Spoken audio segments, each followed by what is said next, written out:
Nailhana ang mga responsable sa pagpangawat ug pagpangbungkag sa mga butang sa unom ka mga classrooms sa DepEd Building sa Marigondon National High School. Ani ang report. 5 ka mga estudyanteng lalaki gikan sa grade 7 ngadto sa grade 9 nga nag-aral reading Summer Academy Remediation Program ang niangkong responsable sa hitabo. Ug posibleng may uban pang mga estudyanteng malambigit usab kay nagpadayon pa ang gihimong investigasyon sa barangay pinaagi sa Vauci con Violence Against Women and Children ug sa Prefect of Discipline sa tunghaan.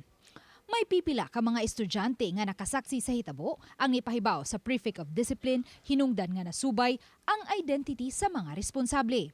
Human nasubay ang Pinoy-anan sa naasoy mga estudyante na recover ang mga butang sa mga teachers nga nangahanaw. Apan ang uban ni ini wa na ma-recover kay nabaligya na. Ang akong nagulanan to kay napalitan ako akong Boy Scout o 15 ka buok tent para sa camping tent siya nga tag 2,000 to. So 30 ka buok wa naman murag wa nay nabilin. Nasayran usab sa principal sa Marigondon National High School nga nagsilbing accessory to the crime ang unom ka mga babaeng estudyante.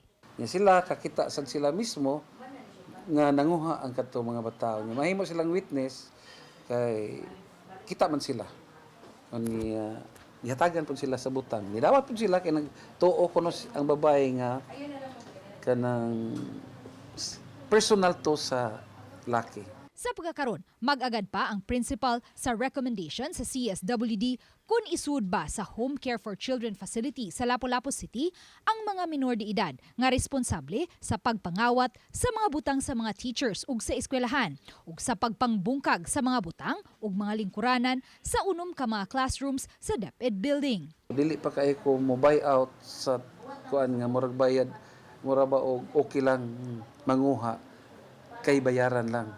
Mawabitaw ang akong kuan nga gitan-aw pa nako ang unsay epekto sa ato ang pagpabayad nga nanguha ang bata or unsay atong sanction nga ihatag sa bata nga maka-learn sila nga ang ilahang gibuhat dili maayo.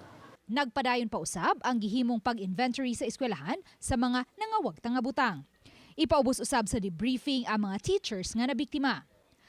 Sa pangutana, kung may tulubagon pa ba ang gwardya sa hitabo? Ang mga security guard dili siya maka panubag tungod kay misulti mga bata nga adto nila ipagawas ang butang didto kilid kinaguba nga koral. Awra ba gitunol ba inana? So dili makita dire.